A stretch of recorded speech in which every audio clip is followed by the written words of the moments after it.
दोस्तों मदीने की।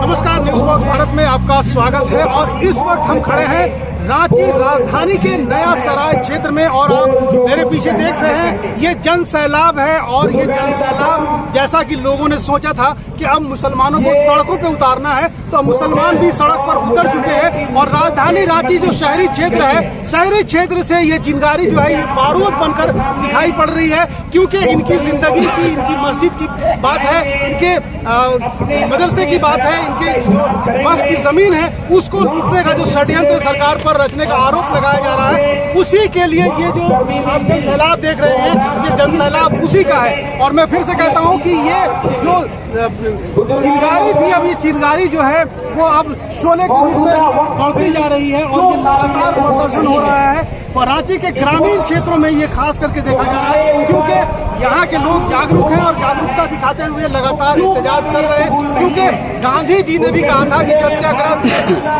जो है किसी भी लड़ाई को जीती जा सकती है। और वह कानून जो मुसलमानों के खिलाफ आया है, तो मुसलमानों का आवाज बुलंद करना लाजमी भी है। और ऐसे में यहाँ के मुसलमान आप देख सकते हैं, यहाँ के मुसलमान जो है पूरी तरह से अपने हुकूक की लड़ाई के लिए सड़कों पर आ चुके हैं। क्या बड़े, क्या बूढ़े, क्या महिलाओं की संख्या कुछ ज्यादा ही यहाँ पर है, क्योंकि उन्हें पता है कि उनके तहफ्फुज़ के लिए जो वक्त कानून था, अब वो वक्त कानून को तोड़ने की और कहीं न कहीं से इनके अस्मिता का जो सवाल है उसे बर्बाद करने की कोशिश की जा रही है।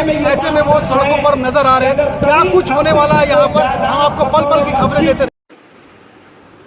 वक्फ कानून को लेकर नया सराय के लोगों ने ज़बरदस्त फुटबॉल ग्राउंड में प्रदर्शन किया, जिसमें महिलाओं की संख्या देखते ही बन रही थी।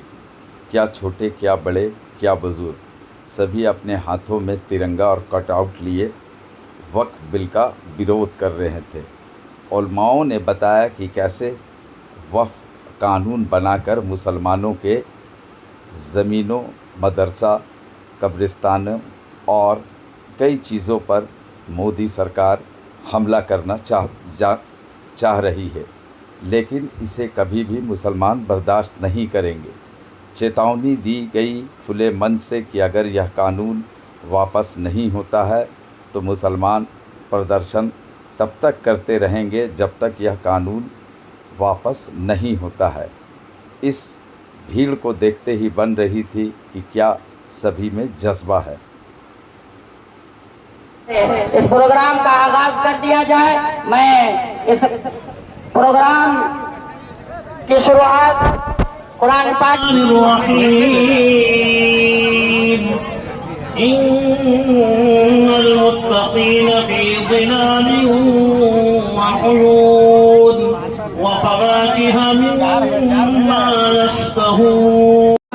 इस एहतिजाजी इजलास आम में शरीक होने वाले मर्दों ख़वातीन को हदियाए तशक्कुर पेश करता हूँ।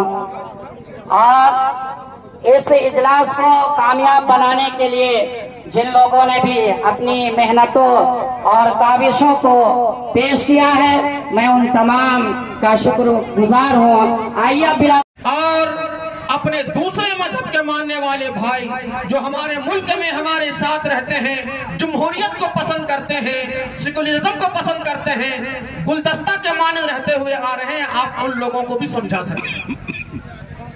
सबसे पहली बात जो हमें और आपको ज़हन में रखनी चाहिए, ये बात रखनी चाहिए और बड़ी मजबूती के साथ रखनी चाहिए कि हमारी लड़ाई, हमारी ये जंग, हमारी ये कोशिश किसी भी मजहब के मानने वाले के साथ नहीं है, किसी भी मजहब के खिलाफ नहीं है, बल्कि उस हुकूमत और उस हुकूमत के साथ देने वालों के साथ है जिसने तमाम दस्तूरी हुकूक को पामाल करते हुए तादाद की बुनियाद पर वक्फ एक्ट को कानून वक्फ कानून बना दिया। किसी मजहब के साथ नहीं। इसीलिए ये वक्फ कानून के खिलाफ जिस तरह मुसलमान सरापा मुजाहिरा कर रहा है, एहतजाज बना हुआ है, दूसरे मजहब के मानने वाले लोग भी हमारे साथ हैं और वो ये कह रहे हैं कि अगर आज मुसलमानों के साथ ये मामला किया जा रहा है, कल दूसरे मजहब के मानने वालों के साथ आएगा और इस तरह हम अपने मुल्क को बिखेरने नहीं देंगे और अपने मुल्क में नफरत की बीज को बोने नहीं देंगे। तो पहली बात कि किसी मजहब के मानने वाले से नहीं, और मजहब के मानने वाले को नहीं रख रहे हैं, लेकिन जो मुसलमानों का मजहबी मामला है उसमें आप दूसरे मजहब के मानने वाले को शामिल कर रहे हैं। एक जो तमाम दस्तूरी हुकूक को पामाल करते हुए, संविधान के दिए गए हुकूक को पामाल करते हुए कानून बनाया है, बिल लाया और कानून बनाया, उसको बिल को पास किया। एक बात तो ये। दूसरी बात, इसमें है क्या खराबी? इसको अगर हम लोग अपने ठेठ भाषा में, देहाती जबान में समझें, मस्जिद हमारे बाप ने दिया, हमारे दादा ने दिया, इस जमीन पर मस्जिद बनाओ। भाई ये हमारे मजहब की चीज है, हम यहाँ नमाज पढ़ते हैं, हमारे जो दूसरे मजहब के मानने वाले लोग हैं उनको उसमें क्या परेशानी हो सकती है? और हकीकत में कोई परेशानी नहीं है। दूसरे मजहब के मानने वाले के लोगों के पास जमीनें हैं, उनकी इबादत गाहें हैं, मंदिर है, गुरुद्वारा है, गिरजा है, उसमें मुसलमानों का क्या काम है? लेकिन इस वक्त कानून को लाकर सरकार ने पहले के कानून को खत्म किया, कहा कि हिंदुओं के मंदिरों में, उनकी कमेटियों में कोई मुसलमान नहीं रहेगा, कोई दूसरे मजहब का मानने वाला नहीं रहेगा, सिखों के पास कोई दूसरे मजहब का मानने वाला नहीं रहेगा, और जो बुद्धिस्ट है, जैनी है, लिंगायत है, उनके पास भी कोई नहीं रहेंगे। अच्छी बात है। लेकिन मुसलमानों के जो वक्फ बोर्ड है, जो कमेटियां हैं, उसमें दूसरे मजहब के मानने वाले लोग रहेंगे। ये इस कानून में दिखाया गया, जिससे एक नफरत और एक इम्तियाज और मुल्क को बांटने की फिक्र में आ रही है। किसी जमीन पर, किसी मकान पर 12 साल से कब्जा में है, किसी ने कोई लीगल नोटिस उसको नहीं किया, तो कहा गया कि काबिज को मालिक माना जाएगा। लेकिन वक्फ के कानून को इससे अलग रखा गया था और कहा था कि इसके जरिए से लिमिटेशन एक्ट के तहत ये नहीं आएगा।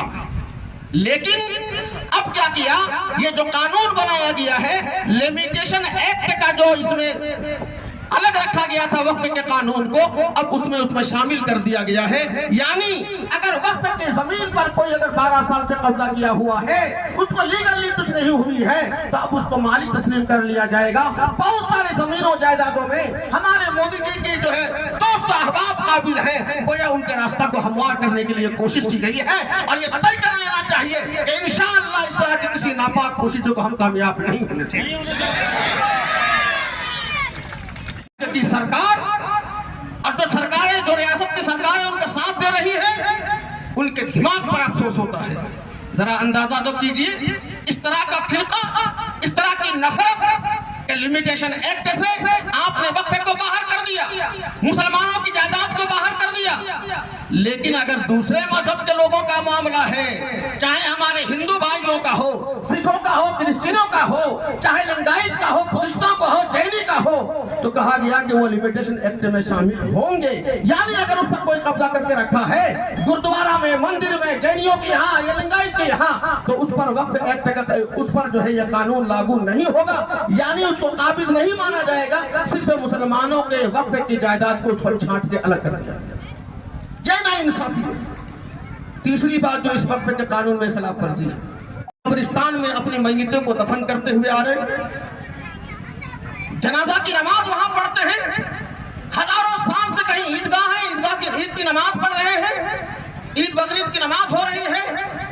लेकिन कहा गया इस कानून में कि जो इस्तेमाल होता हुआ आ रहा है वक्फ के तौर पर, ईदगाह के तौर पर, मस्जिद के तौर पर, कब्रिस्तान के तौर पर, दरगाह मजार के तौर पर, मुसाफिर खाना के तौर पर, मदरसा के तौर पर या खानकाह के तौर पर, इस तरह की जो चीजें हैं, अगर उनके पास कोई दस्तावेज नहीं है तो सरकार उस पर कब्जा कर सकती है, सरकार उसको अपने तहवील में ले सकती है।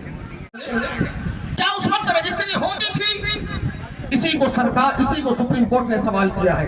लेकिन अफसोस की बात यह है कि इस कानून में मुसलमानों के साथ यह मामला बरता गया, लेकिन जो दूसरे मजहब के मानने वाले लोग हैं उनके उनके जो इबादत गाहें हैं, उनके जो कब्रिस्तान हैं, उसको जो है इस कानून में शामिल रखा गया। यानी यह है कि उनका चलता रहेगा, लेकिन अगर मुसलमानों के पास कागज नहीं है तो उनको बेदखल कर दिया जाएगा।